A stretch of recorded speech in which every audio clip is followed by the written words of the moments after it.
Aujourd'hui, j'ai fait une erreur en laissant le chat mettre ma femme enceinte. Techniquement, cela s'est passé il y a environ 3 semaines puisque le test vient de se révéler positif. Un peu d'histoire, l'année dernière, ma femme et moi avons eu notre premier enfant. La grossesse n'a pas été idéale et elle a dû rester alitée pendant des semaines en raison d'une prééclampsie aux caractéristiques graves. Heureusement, tout s'est bien passé à la fin et elle a donné naissance à notre petit garçon de 4 livres et 2 onces en bonne santé, avec un peu moins de 2 mois d'avance, il se porte très bien aujourd'hui. En raison de la difficulté de cette première grossesse et des inquiétudes concernant le Covid, nous avons décidé qu'il était préférable de repousser la naissance du deuxième enfant pendant au moins 2 ans. Elle a commencé à prendre un contraceptif peu après l'accouchement pour être sûre de ne pas avoir de surprise, mais la pilule a tendance à la rendre très malade et elle voulait perdre du poids, alors elle a arrêté de la prendre. Nous pensions que les caoutchoucs suffiraient, mais c'est là que notre chat entre en jeu. Notre chat est un génie du mal. Je pense sérieusement que cette petite mère d'orange et grasse est encore plus intelligente que notre enfant de près d'1 an. Il s'introduit dans tout, et je dis bien dans tout.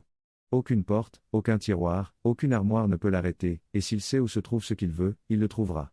C'est tellement grave que pendant des semaines après l'avoir adopté, j'ai cru qu'il y avait des esprits frappeurs dans la maison parce que chaque matin, je me réveillais et je trouvais toutes les portes des placards de la cuisine grandes ouvertes. Alors, comment ai-je fait pour le laisser féconder ma femme ? Tout d'abord, j'ai rangé les préservatifs dans le même tiroir que les cotons-tiges, dans lesquels il adore se plonger pour les déchiqueter. Il a dû voir la boîte de coton-tige dans le tiroir lorsque j'ai rangé mes préservatifs, car à peine 1 heure plus tard, je suis tombé sur une scène horrible de paille en plastique mâché, de coton-tige déchiqueté et d'emballage de préservatifs dorés et brillants éparpillés dans le tiroir vide qui les contenait auparavant. Je n'ai rien pensé sur le moment et j'ai simplement nettoyé les cotons-tiges détruits et remis les préservatifs qui s'étaient répandus partout dans leur boîte, sans me soucier de quoi que ce soit. Nous avons fini par passer un moment sexy plus tard dans la nuit, et je me souviens très bien avoir trébuché dans la salle de bain obscure, ouvert le tiroir et tâtonné à l'aveuglette dans la boîte pour en sortir un préservatif, comme c'était la routine, sans penser à ce qui s'était passé plus tôt. Jusqu'à ce que, quelques semaines plus tard, ma femme se plaigne de nausées et de seins sensibles.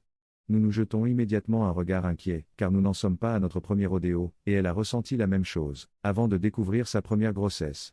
Elle avait encore une boîte de test à moitié vide de l'année précédente et a décidé d'en faire un pour être sûre. Puis un autre. Et encore un autre. Tout positif. Nous commençons à nous creuser la tête pour savoir ce qui s'est passé, quand soudain, j'ai compris. Ce maudit chat. J'ai couru jusqu'au tiroir de la salle de bain où je gardais les préservatifs, j'ai jeté la boîte sur le comptoir et j'ai commencé à inspecter chaque misérable petit carré de papier d'aluminium. Ce qui m'amène à la deuxième erreur, ne pas avoir vérifié si le chat n'avait pas mâchouillé l'un de mes préservatifs quelques semaines auparavant, lorsqu'il était entré dans ce tiroir. J'ai hâte d'expliquer un jour à mon fils ou à ma fille qu'ils doivent leur existence au chat de la famille. Trop long. Je n'ai pas lu. Je n'ai pas vérifié si mon chat n'avait pas mâchouillé l'un de mes préservatifs lorsqu'il est entré dans le tiroir où je les rangeais.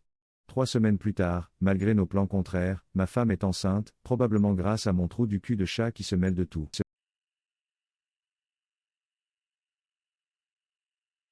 Aujourd'hui, j'ai fait une erreur et j'ai dû mettre un seau de lait dans un sac en plastique. Je sais à quoi ressemble le titre. Je ne suis pas une grande adepte de Reddit, mais après avoir récemment raconté cette histoire à mon petit ami, il a exigé que je la poste ici. J'ai 19 ans et je suis une grande fan de nourriture épicée, à tel point que lorsque je cuisine, c'est souvent immangeable pour les autres. Cette histoire se déroule quand j'avais 14 ans. Je cuisinais pour moi et j'ai haché des poivrons fantômes pour les ajouter à mon plat, et j'ai ajouté des piments à ce que je cuisinais. J'ai oublié de me laver les mains après avoir fini de cuisiner. Plus tard dans la soirée, j'ai décidé de m'amuser tout seul, et vous pouvez imaginer la suite de l'histoire. Évidemment, j'ai paniqué et je n'avais aucune idée de ce qu'il fallait faire, mon vagin me brûlait et j'étais tellement bouleversé que je me suis frotté les yeux, qui brûlaient aussi. La seule chose à laquelle j'ai pensé, c'est le lait qui aide à manger épicé. Je suis donc descendu chercher un petit seau, tout en pleurant et en paniquant, j'ai pris du lait dans le réfrigérateur et j'ai passé les 30 minutes suivantes assise dans du lait dans ma salle de bain à chercher sur Google si je m'étais marqué à vie, tout en me frottant occasionnellement les yeux avec du lait provenant d'un autre petit bol, parce que cela m'aidait vraiment. Trop long. J'ai coupé des piments, j'ai oublié de me laver les mains, j'ai décidé de me branler et j'ai fini assis dans un bol de lait parce qu'il brûlait.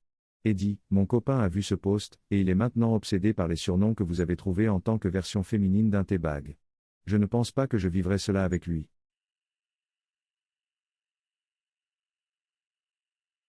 Aujourd'hui, j'ai fait une bêtise en pleurant devant ma sœur de 7 ans. Je vérifiais son iPad pour des devoirs et je suis tombé sur un document Google Slide qu'elle avait créé et qui contenait des informations sur la façon dont elle s'y prenait pour faire ses devoirs. Je me déteste vraiment à la folie, je suis un âne, j'étais déconcerté, je l'ai donc fait s'asseoir et je lui ai demandé d'expliquer pourquoi elle avait écrit ce qu'elle avait fait. Quelques jours auparavant, elle avait oublié sa veste à l'école et se l'était fait voler. C'était la troisième fois qu'elle perdait quelque chose en l'espace d'une semaine. Ma mère lui a donc fait un discours bien mérité sur les responsabilités et les conséquences d'une négligence. C'est tout ce qu'elle a fait, mais cela a suffi pour que ma sœur parte en voyage émotionnel et écrive ce document. Je lui ai dit qu'elle était trop dure avec elle-même et que je ne voulais surtout pas qu'elle se déteste. Elle m'a demandé pourquoi et je lui ai répondu, quand tu as mal, j'ai mal aussi, ce à quoi elle a répondu, mais si je n'avais jamais existé, tu ne te sentirais pas mal et tu serais heureuse. Cela m'a profondément blessé et mon vieux cul de 22 ans s'est mis à pleurer. Réponse, elle s'est mise à pleurer elle aussi. Je lui ai fait promettre de me parler si elle se sentait à nouveau comme ça, mais elle ne le fera probablement pas puisque c'est la seule fois où elle m'a vu pleurer et qu'elle voudra probablement éviter de le faire à nouveau. Trop long. Je n'ai pas lu. Pleurer devant un enfant Teddy, merci pour les réponses de soutien, je dois dire que je n'aurais jamais pensé voir ce côté de Reddy. J'ai discuté un peu plus avec ma sœur pour qu'elle sache à quel point elle est aimée et appréciée. Je vais essayer d'être plus à l'écoute et de faire tout ce que je peux pour qu'elle ne se sente plus jamais comme ça.